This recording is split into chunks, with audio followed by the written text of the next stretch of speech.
Muito bem, muito bem. Estamos com mais um episódio do Viplar Imobcast, o podcast do mercado imobiliário aqui do sul de Santa Catarina, trazendo muita informação sobre o nosso mercado imobiliário.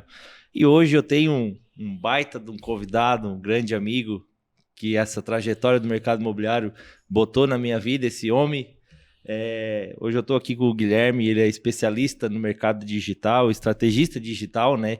E eu vou jogar a bola para ele se apresentar um pouco aqui para a turma. Fala aí, Guilherme, fala um pouco da tua história. Bom. Não, então, primeiro agradecer pelo convite, né? Até tanto tu, a Deia e todo mundo lá, o pessoal da Vipilar. E é isso, né? A gente trabalha com a parte digital. Estratégia digital foi uma necessidade que surgiu através de um negócio que eu abri. Então, só para contextualizar, eu trabalhei na Dell Computadores por 7 anos e eu saí da Dell com o objetivo de empreender em alguma área. Na época eu não sabia, né, o qual era. A gente acha que, vou sair da empresa, vou abrir um negócio e todos os amigos vão ajudar e todo mundo vai virar cliente, né? O famoso sonho. Então, o que acabou acontecendo foi que eu não sabia nem onde empreender e meu pai na época tinha uma corretora de seguros. Eu falei, já que tu tem a base de 30 anos, vou começar contigo e depois a gente vê o que acontece, né? Então, fiz o curso de corretor de seguros na época, abri a corretora. E é aquilo, né? Quando a gente começa a empreender, tu faz o cafezinho de manhã e fecha as portas às 10 da noite e tem que fazer a coisa acontecer. Mas eu vinha de uma área muito digital, que é a Dell, né? Uma área de tecnologia, na verdade. Não digital, mas tecnologia.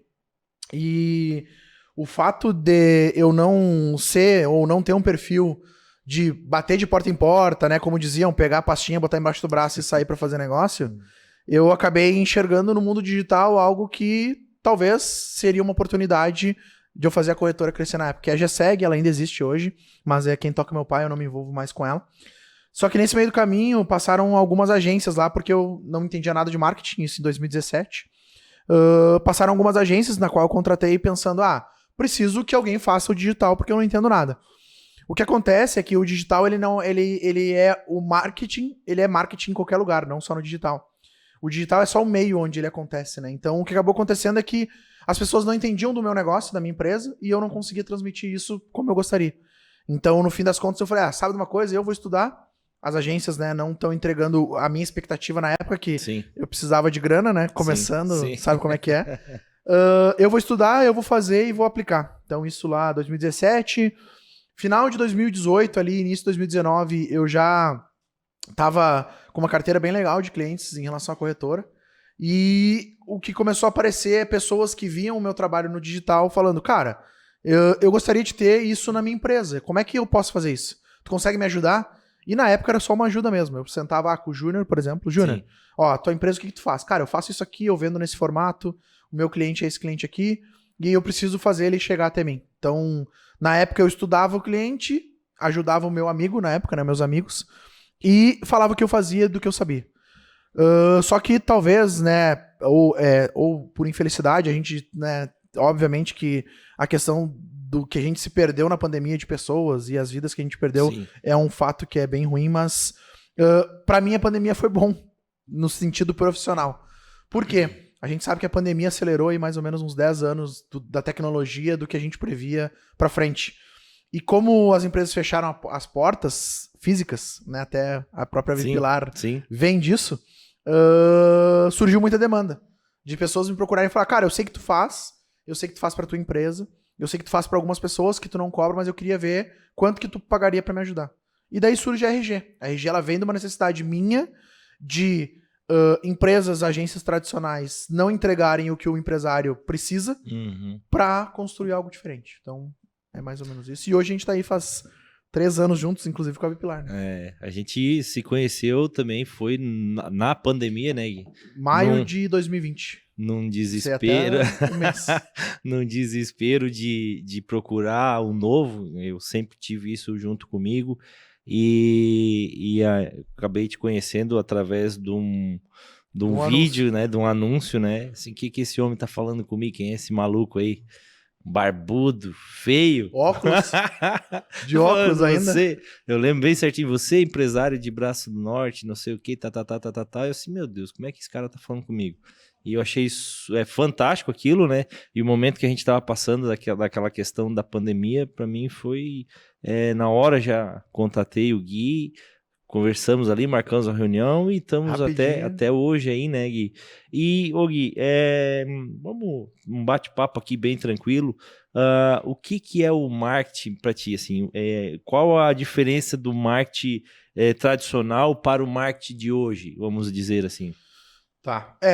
Isso é uma pergunta bem legal, porque as pessoas confundem marketing digital com marketing offline, por exemplo. Certo. E eu gosto de dizer que o marketing, ele é marketing, independente o meio que ele está. Qualquer lugar, marketing. Então, tudo é marketing. Outdoor. Até tudo. A forma como tu te veste é marketing. É marketing. Então, exatamente. assim, as pessoas confundem, eu tenho uma empresa de marketing digital. Não, na verdade, eu tenho uma empresa de marketing com foco no digital. Acho que esse é o grande ponto.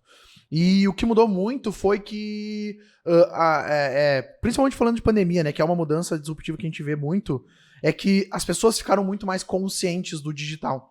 Então, muita gente fechou, né, tava em casa, o que usava? Instagram, Facebook, internet, e o digital ele acelerou muito em relação a isso. Então, vem o marketing digital muito forte como meio, e é onde a gente tem o foco, né, principal, porque quando tu para olhar, e daí nada contra... No caso, o digital é mais uma ferramenta do marketing. Eu digo que é mais uma origem de trabalho. Entendi. Porque assim, quando tu olha, por exemplo, né, a gente fala muito na época antiga, jornal, revista, outdoor. Nada contra isso, pelo contrário, isso é um outro tipo de marketing, que agrega marca e agrega uma série de coisas. Sim.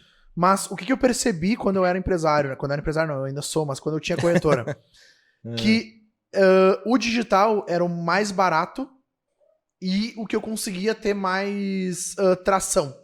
Porque qual é a diferença de um para outro, né? O offline tu não consegue medir. Então, por exemplo, eu não sei quantas pessoas viram outdoor e quantas vieram dela. Sim. Do digital eu já consigo. Quantas pessoas viram, quantas foram pro meu site, quantas apertaram no botão, quantos eu tô falando e quantos eu vendi. Então tu começa a ter o que a gente chama de um traqueamento, de um acompanhamento de ponta a ponta. E isso te dá uma visão de negócio muito grande. Por isso que eu acho que, assim, né, marketing é marketing em qualquer cenário. E quando a gente fala de marketing, eu gosto de dividir o marketing como uma etapa de um sistema de vendas. Então, olhando num grande, né, cenário, a gente tem 3 grandes pilares. O primeiro deles é marketing, o segundo deles é comercial e o terceiro deles é o pós-vendas ou o serviço ou a entrega. Então, quando a gente olha para marketing, o papel do marketing ele é fazer as pessoas que não conhecem a Vipilar, por exemplo, exato, ou que estão procurando pelos serviços e pelos produtos da Vipilar, por um imóvel, por alugar, por comprar uma casa, descobrirem a Vipilar. Esse é o grande papel do marketing. E daí, assim, não só descobrir, mas como passar autoridade, mostrar que é uma empresa séria, que é uma empresa que faz produtos, né, de qualidade, que tem um serviço de qualidade. Então, o papel do marketing, ele é exatamente esse. Então, por isso que marketing, independente do meio, ele é marketing. E esse é o papel dele. Então, o digital é mais fácil, é mais barato, é mais traqueável. E eu digo, de novo, não porque eu trabalho com isso hoje, mas porque é o que eu vejo nas empresas. Se eu estivesse começando hoje, eu começaria pelo digital. Depois eu iria para o outdoor, depois eu iria mais para um posicionamento offline. Porque no digital tu tem um investimento baixo e um retorno teoricamente medido, né? Então... Eu tiro como exemplo a Vipilar, né? Hoje a gente se tornou referência no mercado regional através de um forte marketing que a gente trabalha digital. E está acontecendo justamente isso que tu acabou de falar. Então a gente começou através do digital, estamos agora em rádio, estamos em outdoor, jornais, papel físico, que ainda existe alguma coisa, mas vai ser extinguido logo mais. Então eu acredito que é um conjunto mesmo, como tu falou, e a grande estratégia é o digital, né? Ô Gui, agora falando um pouco do tráfego, não do tráfego. Não do tráfego, do tráfego. Quais os benefícios, né, do tráfego pago, ou qual a diferença, né, do tráfego pago, o tráfego orgânico? Pode explicar pra gente um pouquinho como é que funciona isso aí? O que acontece, né? Isso é uma coisa que é interessante, que o pessoal acaba não entendendo muito e eu gosto de explicar. A rede social e o mundo digital nada mais é do que um modelo de negócio. Certo. Então, quando a gente fala de Google, fala de Meta, Facebook, Instagram, né, YouTube, uma série de coisas, a gente consegue enxergar que eles ganham dinheiro de alguma forma. Próprio LinkedIn, né? Agora o TikTok começando também. Como que eles ganham dinheiro? Mostrando pessoas pagando para eles mostrarem para outras pessoas. Geralmente, o modelo de negócios de uma rede social ele funciona mais ou menos assim. eles começam a colocar de maneira gratuita o maior número de pessoas para dentro da plataforma. Para eles terem as pessoas para quem mostrar, né? Num segundo momento, e eles entregam o que tu posta organicamente para todo mundo sem tu pagar nada para isso. Uhum. Num dado momento, eles começam a ver que, opa, só um pouquinho, o Júnior e o Pilar tá vendendo imóveis dentro da minha plataforma. E eu não tô ganhando dinheiro com isso. Então eu vou fazer o seguinte, eu não vou mostrar para todo mundo. Se o Júnior quiser aparecer para todo mundo, ele tem que me pagar para isso. É assim que a plataforma ganha dinheiro. Então a gente vê vários momentos das redes sociais. Facebook já foi assim, hoje quase ninguém usa, mais o público mais velho. Instagram já tá no momento que os stories já não entregam para mais ninguém, o próprio feed. É difícil tu viralizar alguma coisa hoje no mundo orgânico. O TikTok é como se fosse o Instagram de uns 4 anos atrás. Então ele ainda está entregando organicamente, mas ele já começou a questão da cobrança. Então ele começa a reduzir entrega sem precisar pagar. Sim. E começa a falar assim, Júnior, tu quer que eu mostre? Então paga. E daí tem uma vantagem, né? Quando tu fala de pago, qual é a vantagem do pago pro orgânico? O orgânico ele geralmente entrega para quem já te conhece no primeiro momento, valida se as pessoas que te conhecem vão gostar do conteúdo e depois ele vai viralizando para quem te conhece, mas não convive muito. Então é difícil um orgânico aparecer para um seguidor diferente. Assim. O orgânico ele vai aparecer para os meus... O orgânico... do ciclo da minha rede social. Tem uma lógica que a gente chama de regra de distribuição. Como que funciona na prática? Ele pega os últimos 7 dias, as pessoas que tu teve contato, Instagram, WhatsApp, Facebook, e ele valida. O Júnior falou bastante com o Guilherme, com a Andréia e com o Marcelo. Sei lá, um exemplo. É para essas pessoas que ele vai priorizar a distribuição. No orgânico. Orgânico. Aí, beleza. Vamos supor que apareceu para mim e pros teus mais próximos e a gente não engajou. O que acontece? Ele para de mostrar. Organicamente. Agora, não. O Guilherme engajou... E o Marcelo e a Andréia também. É um conteúdo legal, eles comentaram, eles compartilharam. Ele fala, opa, então vou fazer um novo teste. Eu vou mostrar pra quem o Júnior conhece, mas o Júnior não fala muito. Aí ele mostra para as pessoas. Se essas pessoas continuarem engajando, ele vai distribuindo daí para pessoas que não te seguem. Entendi. Com o perfil parecido com quem já engajou, e daí se essas pessoas engajarem, ele começa a viralizar, que a gente chama. Então, qual é a diferença do orgânico e do pago, né? Respondendo a tua pergunta. O orgânico, ele limita a entrega do algoritmo com base em engajamento. O pago, tu escolhe para quem tu quer mostrar. Então essa é a grande vantagem, porque ele fala assim, Júnior, eu tenho 1 milhão de pessoas aqui que eu sei que poderiam ser teus clientes. O que o tráfego pago faz, na verdade? Quem opera a plataforma diz assim, beleza, tá vendo esse 1 milhão aqui? Eu quero mostrar para eles. Então tu paga que eu mostro para eles. E eles podem ser teus seguidores, como não podem ser teus seguidores. Então, ele abre a... Tu perde a restrição de entrega normal. Tu escolhe para quem tu quer, desde que tu pague, né? Tá, a gente sempre conversa muito, né? É a questão do público-alvo. Né? Então, no tráfego pago, o que acontece? Tu define o público. Define o público. Como é que tu vai definir o público, assim? Como é que funciona essa forma? Tu falou ali, no orgânico se viraliza, ele vai passar para pessoas que já viram ou que curtiram, vai replicar isso, né? Isso. E no tráfego pago, como seria isso? Como é que é esse direcionamento? Assim? Beleza. Qual que é o primeiro ponto que eu acho que é bem importante, assim? Primeira coisa é definir quem é o público-alvo. Geralmente, quando a gente pergunta para o empresário, ele fala assim, o público-alvo é imóveis, por exemplo. Sim. Mulher e homem de 20 a 50 anos. Sim. Daí tu fala, não, mas olha só, isso não é teu público-alvo. Sim. Então, o que a gente faz? A gente separa em tipos de públicos. E daí a gente fala de ICP, que é Customer Ideal Profile. Cliente ideal, né? Perfil ideal. Então a gente separa, vamos supor, lá em Braço do Norte, o Júnior da Vipilar tem empresas de alto padrão. Quem é o público que vai comprar alto padrão? É um público que já tem uma estabilidade financeira, né, que já viaja para fora do Brasil, às vezes é um comportamento que a gente consegue identificar. É uma pessoa que tem gastos acima da média do mercado nacional, por exemplo.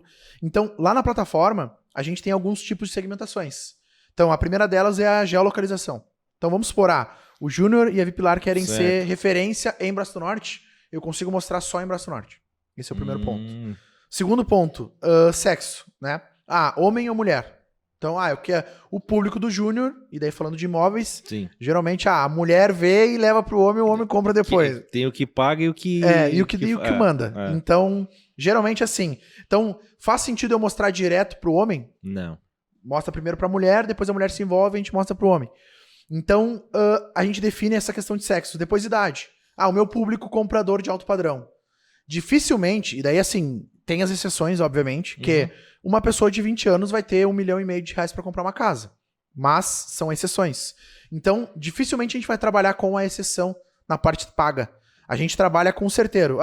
Se eu posso pegar todo mundo de 20 que pode ter 1 milhão, né? A probabilidade de alguém E o investimento também é Exato. muito mais, né? A probabilidade de alguém de 35 a 50 ter 1 milhão é muito maior do que alguém de 20. Então Exato. vamos mostrar para quem tem acima de 30 anos, por exemplo. Então, essa é a terceira segmentação, a parte da idade. E a quarta são os interesses. Então, o que são os interesses, né?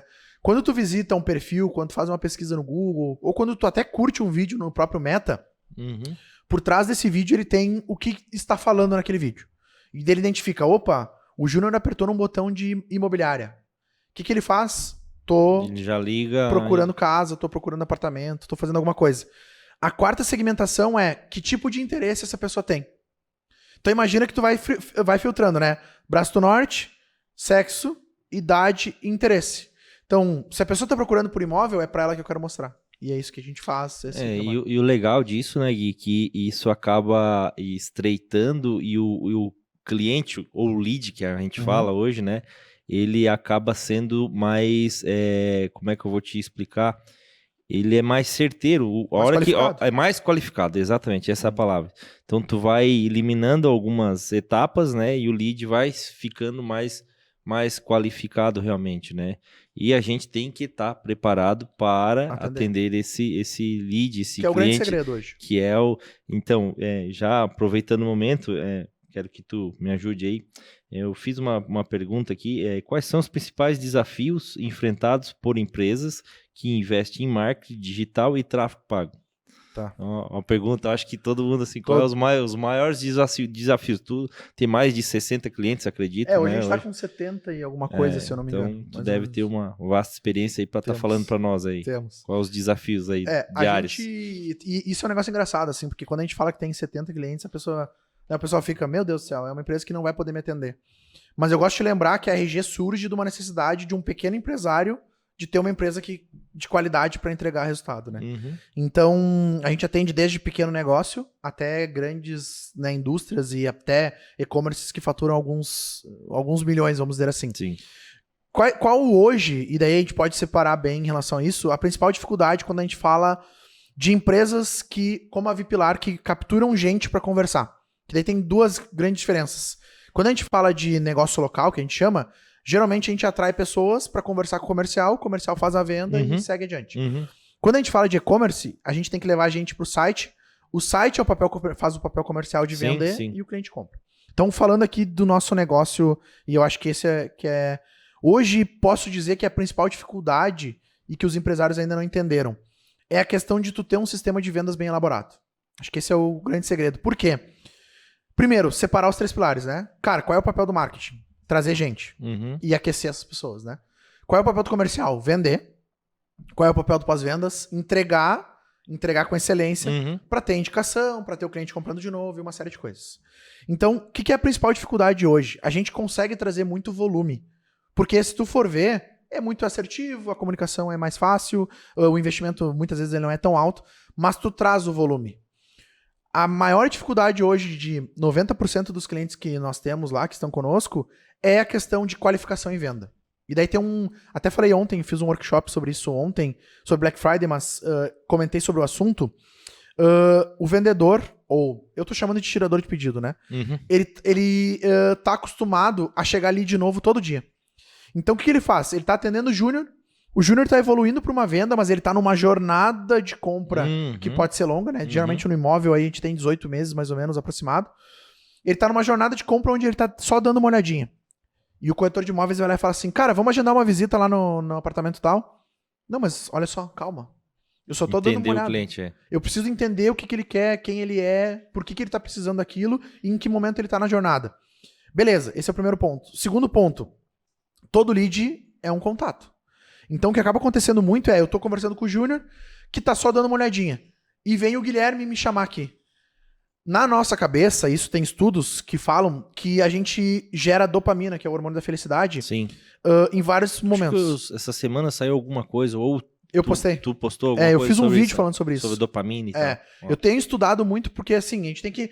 No fim do dia, o que é marketing? Entender o comportamento e tentar trazer a pessoa, né, comunicar com ela. Mas o que acaba acontecendo? A dopamina, ela se dá... É o hormônio da felicidade. Então, ela se dá em alguns momentos em picos maiores e menores. O que é a dopamina para o vendedor? Quando pinga o lead novo. Tem estudos que mostram que o pico de dopamina é muito maior quando o lead novo cai do que quando ele faz a venda. E assim, o mesmo se repete, por exemplo, e daí isso é nós humanos, né? O nosso corpo funciona assim. Quando a gente quer comer uma pizza, por exemplo. O pico de dopamina ele se dá maior quando tu pega o telefone e liga do que quando tu tá comendo a pizza. Quando tá comendo. Então, até, né, no próprio apresentação eu falei ontem, eu trouxe um vídeo de um cara separando uma carreirinha de cocaína. Porque os vendedores, eles estão viciados em leads novos. E os donos das empresas também. Sim. Qual que é a grande questão? O dono da empresa, ele paga para trazer esse lead. Então, ele pagou e trouxe o lead. Se o vendedor, ele trabalha só com lead novo e não fica com contato, e não faz follow-up, e não entende, não qualifica, e não chama essa pessoa se perde.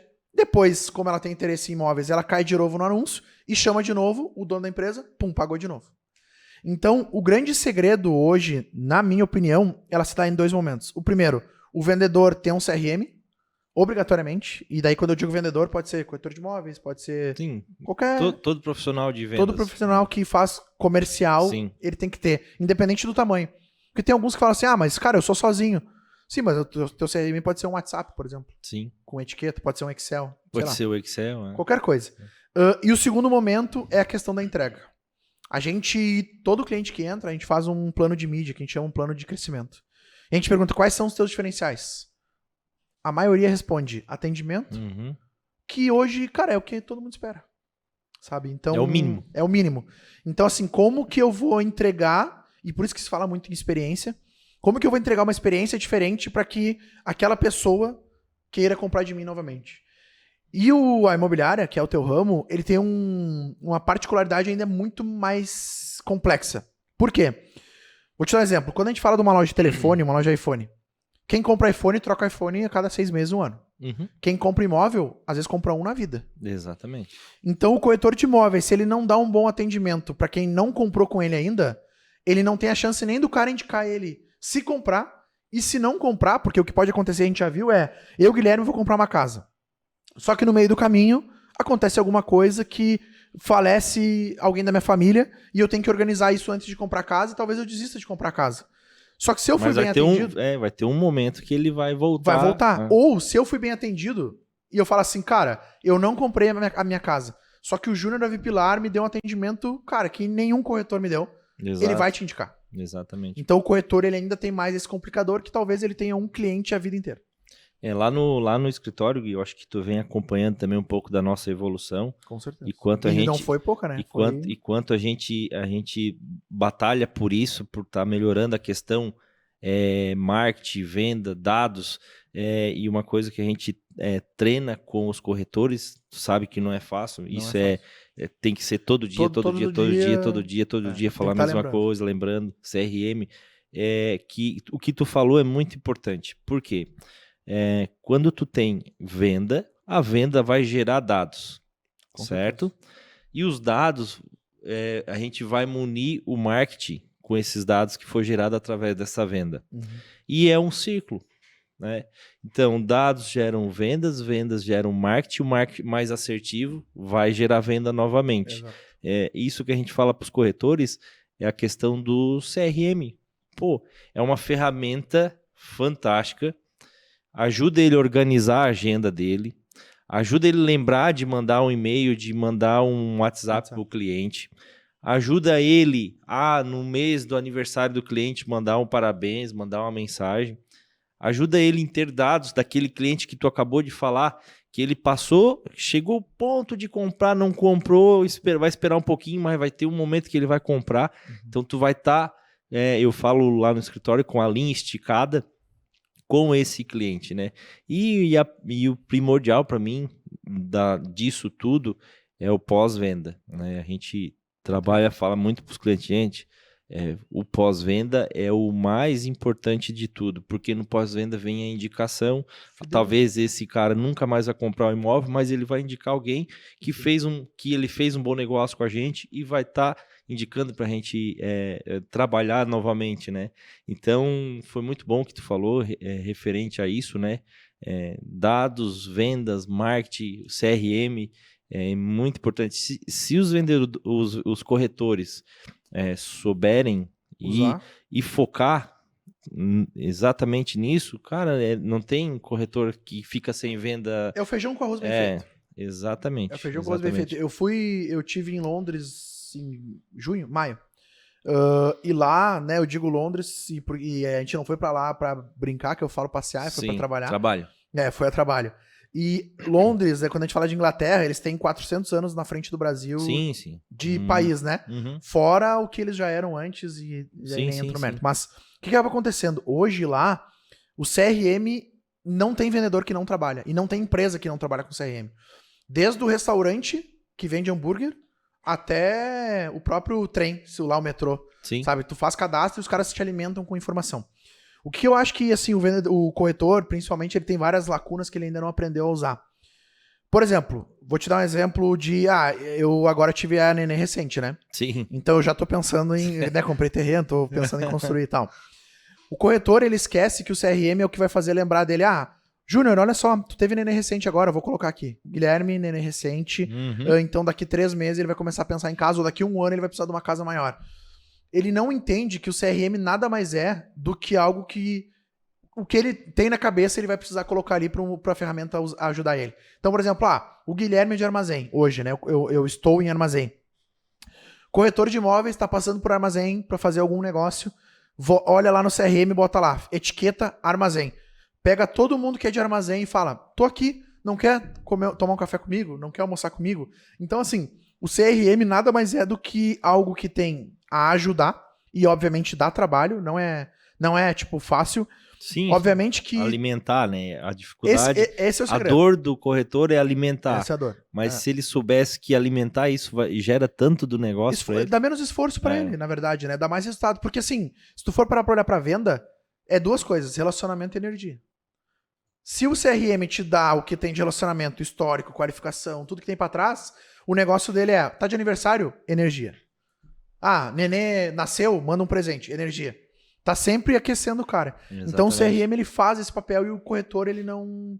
De novo, ele tá sempre pensando no novo. Muitas vezes tu falou e o corretor ele está esperando o lead vir da imobiliária, sendo que no celular dele, no próprio contato dele, no círculo dele de contatos, tá os melhores negócios. Então... não ficar dependente, né, dos leads. É bom receber leads, claro. Isso é importante, né? Senão... tem que ter. Só que se ele soubesse trabalhar o que ele já fez, só de vendas... Essa semana retrasada eu fiz uma reunião com os corretores e pedi para eles me trazerem, né, uma lista dos clientes que eles venderam e dos clientes vendedor, né, que é o dono do imóvel que eles venderam. E cada um fez uma lista ali, mais de 30, 40, corretor com 50, 60 nomes. Dentro daquilo ali, eu garanto que no mínimo 10, 15 negócios eles retomam de volta. Certeza. Eles fazem. Porque o cara que vendeu, ele vendeu e tá com dinheiro. Com certeza. Ele vai comprar alguma outra coisa, ele vai investir em outro negócio. O cara que comprou, perguntar pra ele, tá satisfeito, como é que tá pensando em alguma coisa, como é que foi, como é que tá, já faz o ano que tu comprou o imóvel, como é que tá tudo certo aí. Esse pós-venda, por isso que eu te falei que é tão importante, e o corretor às vezes acaba pecando nisso com aquela sensação da dopamina com o lead novo. Vai ser mais fácil, vai vir um lead novo mais pronto pra comprar do que esse cara que eu tô falando aqui. Exatamente. E é um engano, assim, até tem uma ferramenta que a gente usa, que são os mapas mentais. Os corretores, alguns eu já expliquei como que eu uso no meu dia a dia, mas eu sei que tem corretores que já estão usando assim. O mapa mental, tu desenha ele, né, como árvore, por exemplo. O que eu já vi que tem corretor que faz? Ele pega e bota lá, Júnior, casado, com 2 filhos, mora em Braço do Norte, é dono de empresa e tem, sei lá, 3 terrenos. Um exemplo. Aí, quando vem o Guilherme. O Guilherme é de armazém, tá procurando por terreno. Todo dia de manhã, ele abre aquele mapa mental e olha assim. O Guilherme tá procurando por terreno. O Júnior tem terreno pra vender. Cara, eu vou trocar uma ideia com esses caras aqui, vou ver o que esses caras, se eu não consigo... Dá uma Porque junção. no fim do dia, o relacionamento é ali, entendeu? Sim, sim. E se tu vai montando isso, quando tu abre o mapa mental, tu tem uma infinidade de pessoas procurando por terreno, ou por casa, ou por apartamento. E tu tem uma infinidade de pessoas querendo vender. Exatamente. E é o trabalho do corretor, né? Eu fui agora até tu participou junto, lá do Brokers Day, em Criciúma. Sim. O Ricardo Martins, que hoje é o maior corretor que se tem no Brasil, sim. Ele falou, cara, eu preencho o CRM. Então, assim, se ele preenche, quem é o resto, né, que vende... E olha a quantidade de leads novos que chega para ele, né, dados absurdo, que ele tem. É absurdo. Então, com certeza ele tem uma equipe para fazer isso, né? O cara que vende 2.2 bi. E eu fui falando na palestra dele, inclusive essa reunião que eu fiz com os corretores, foi após a palestra dele. E eu tinha já escrito antes de ir para a palestra dele, eu consegui chegar só na palestra dele, eu cheguei no final, tava corrido. E tudo que ele falou lá na palestra dele tava escrito no papel. Na hora lá eu fiquei assim, ideia, olha aí o que eu escrevi, olha o que ele tá falando. Que é o que tu falou, é o feijão com arroz, cara, não tem segredo. É seguir o processo, né?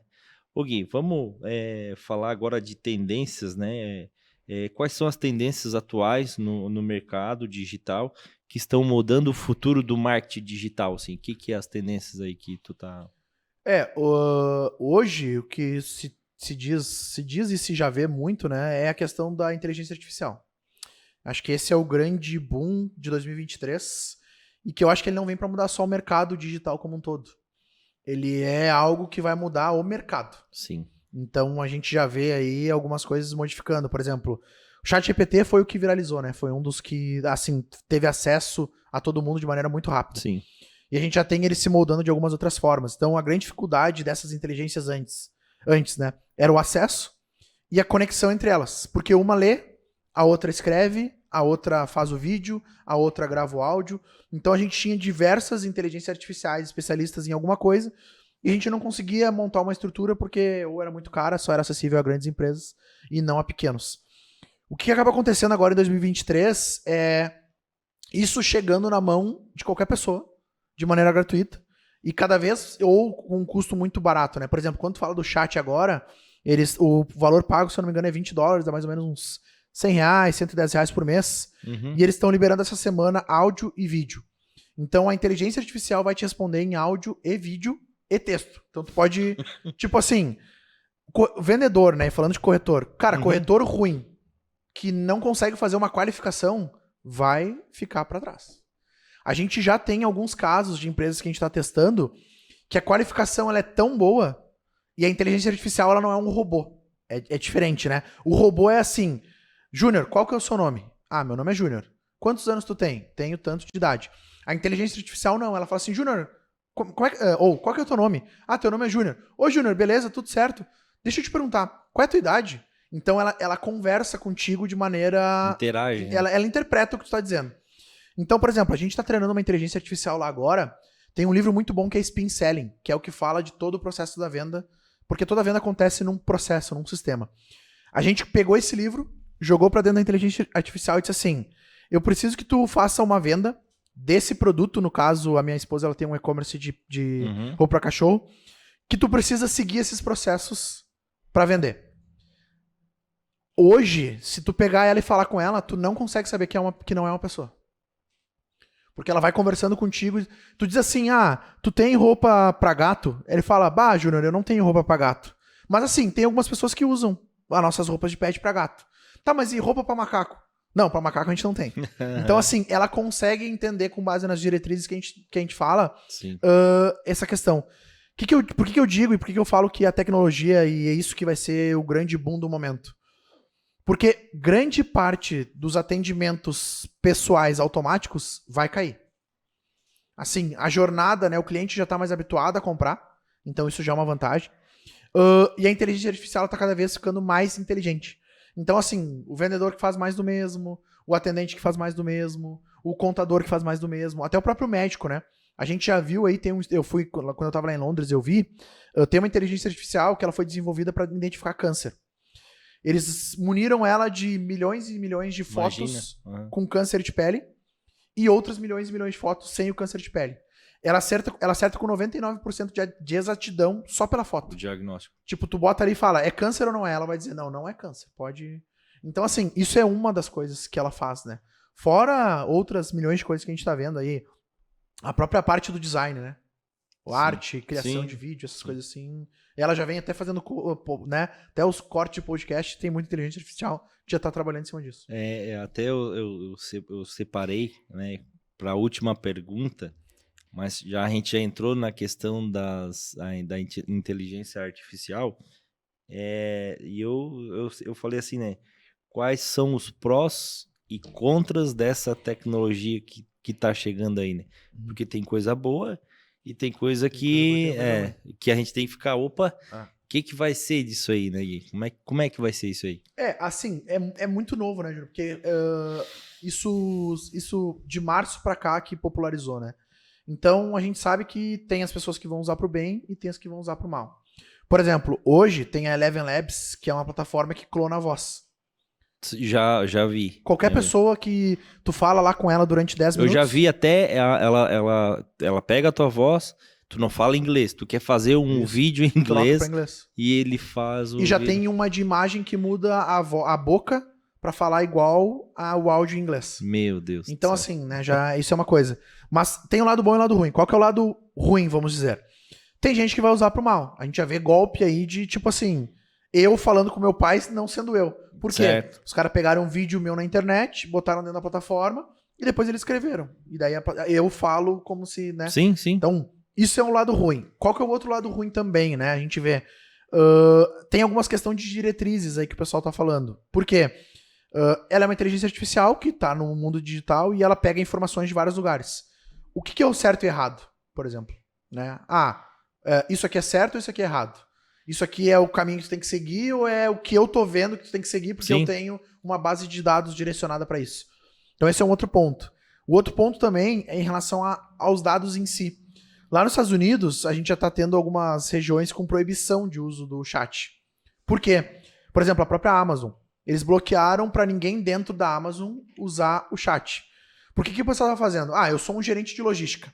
Eu preciso montar uma rota, né, de logística para entregar da Amazon. Eles pegavam os dados do número do pedido, endereço, nome da pessoa, jogavam dentro do chat, o chat dizia, vai primeiro nesse, depois desse, depois nesse. Só que isso tá passando informação para uma plataforma que ninguém sabe, né, até onde ela... Onde vai chegar isso, né? Até onde vamos supor, até onde eles vão usar aqueles dados. Sim, sim. E daí dentro de alguns países tem algumas leis, por exemplo, que o próprio Estados Unidos, em momento de guerra, eles têm autorização para pedir liberação de base de dados de qualquer empresa. Então tu imagina se eles pegam isso para uso próprio para alguma outra coisa. Então, tem o lado ruim. Mas eu enxergo muito mais com o lado bom. E daí tem o lado bom do tipo, quem vai aprender a usar ela e vai se beneficiar muito, e quem não vai aprender vai ficar para trás. Então, né, hoje elas ajudam aí com criação de texto, vídeo, áudio, imagem, isso tudo que eu falei, e elas ajudam a pensar, né, pra ti. Acho que esse é o grande... próprias... a gente já usa a nosso favor a inteligência artificial no sentido de ajudar a montar uma copy ideal para aquele produto, para aquele empreendimento. Então tu joga ali, me ajuda a montar uma copy para esse empreendimento falando sobre isso, aquilo. E ela monta o texto bem bacana ali, a gente dá uma arrumada. Então eu acho que é o que tu falou, né? Tem o lado ruim, mas tem o lado bom, que quem sair na frente e souber disso vai com certeza fazer bom uso, né? E faturar com isso. Né? Exato. E ela serve para nos dar muita inteligência também, né, Júnior? Por exemplo, tu pode fazer várias coisas, tu pode aprender com ela. Então, eu não sei sobre a tabela 0 de pré-lançamento de construtora. Sim. Se tu colocar lá, sou um corretor de imóveis, quero entender mais sobre a plataforma, a tabela 0 de como é que funciona. Ele começa com base no que ele tem na internet de dizer. Sim, sim. Sabe? Então tu começa a conversar com ele e tu vai estudando coisas que tu iria ter que pegar em 10 mil livros ele te traz isso de maneira mais assertiva. Então, tem que saber usar. É uma coisa que não tem como não... Ô Gui, tu falou agora, falando da inteligência artificial, e isso é uma coisa que eu penso muito nisso, né? Eu acredito que no nosso mercado imobiliário, isso demore um pouco mais. Mas a questão do atendimento humanizado, né? Claro, a gente usa essas tecnologias para o primeiro atendimento, vamos dizer assim, né? Isso. Para qualificação do cliente e tal, mas ainda eu vejo muito disso e eu noto que as pessoas estão sentindo falta disso também, Contato. do contato humano. Por que eu te falo isso? A gente fazia algumas estratégias de mandar mensagem, WhatsApp e tal, tinha um resultado e a gente mudou. Galera, o negócio agora, vamos fazer ligação. Eles não sabiam nem o que era fazer uma ligação. Ah, meu Deus, vou ligar para quem? Né? E a conversão numa ligação muito maior. Então, eu comecei a notar que as pessoas, como tudo acontece muito rápido, né, mas as pessoas também estão sentindo falta dessa parte humana, né? O tete a tete, uma ligação. Teve um acontecido lá no escritório. O corretor ligou para um cliente e ele assim, nossa, faz tempo que eu não recebo uma ligação. Hoje quem liga é... O cara comprou, O cara comprou pelo atendimento, pela ligação, tu falar com ele, explicar, né? Eu acho que, pelo menos no nosso mercado, no mercado imobiliário, isso é uma coisa que ainda vai demorar um pouco. Então, o profissional que se especializar na parte tecnológica, show, ajuda, mas ele também tem que ter uma gestão da parte humana, né, também, né, Gui? É porque, na verdade, assim, por exemplo, a inteligência artificial, se tu aprender a usar ela vem muito mais como uma secretária para te ganhar tempo. Exato. Do que para te substituir, de maneira geral. Agora, obviamente que se tu for um robô humano, vai ser substituído, não tem muito o que fazer. Sim, sim. Eu vejo dois grandes movimentos, assim, porque o mercado, ele se molda muito, não só o mercado da empresa, mas o comprador também. O que eu enxergo, assim, né? Eu vejo dois grandes movimentos. O primeiro deles, sim, com certeza as pessoas vão ter mais contato com quem tiver essa questão de humanização. E a gente vai ter um outro movimento com a pessoa que não vai querer contato com ninguém, vai querer resolver tudo sozinha. Porque é aquilo, né? Quando a gente... E falando a pura verdade... Na cabeça do cara, ele fala assim, cara, por que eu vou pagar comissão pro corretor se ele não me ajuda em nada? Essa é a pergunta. Então, assim, se eu não preciso pagar pro corretor e um robô vai fazer pra mim, o que eu vou resolver, tá tudo certo. Agora, o corretor que se diferenciar, que tiver um relacionamento, que entender com quem que ele tá falando, de conhecer a pessoa a fundo, dar um tratamento específico pra ela, esse sim não vai ser substituído, com certeza. Ele vai usar a IA pra ajudar em algumas coisas, mas ele não vai ter essa substituição. E quando fala de telefone, tem alguns termos técnicos que a gente consegue avaliar.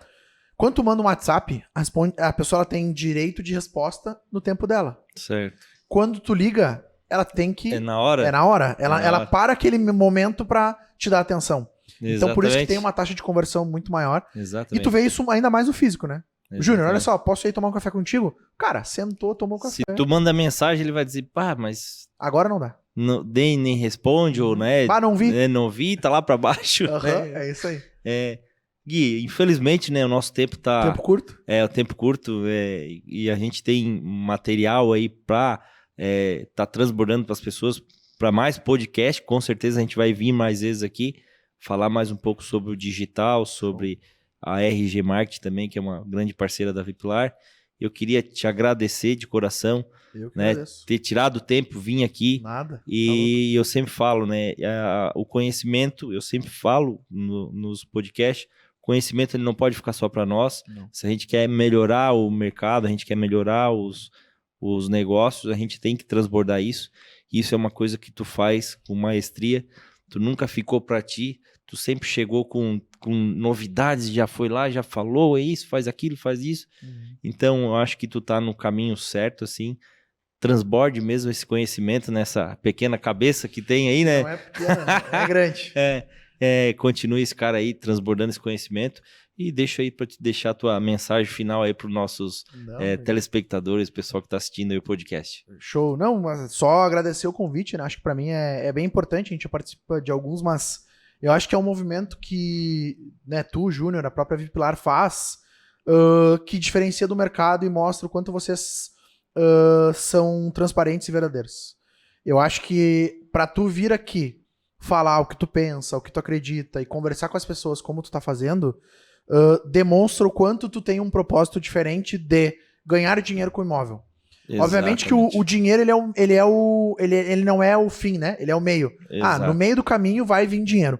Uhum. Mas ele tá muito mais do que isso. Ele tá pra tu trazer conscientização pra quem tá comprando, trazer conscientização pra quem tá vendendo, né? Então tu traz aqui nesse podcast, convidando pessoas de vários ramos, a possibilidade das pessoas te conhecerem e ver o quanto a Vipilar realmente quer entregar o que a pessoa precisa. Resolver um problema dela que nada mais é do que ou investir ou comprar um imóvel. Então, exatamente. Assim, é somente agradecer, obrigado por esses 3 anos aí já de parceria, né?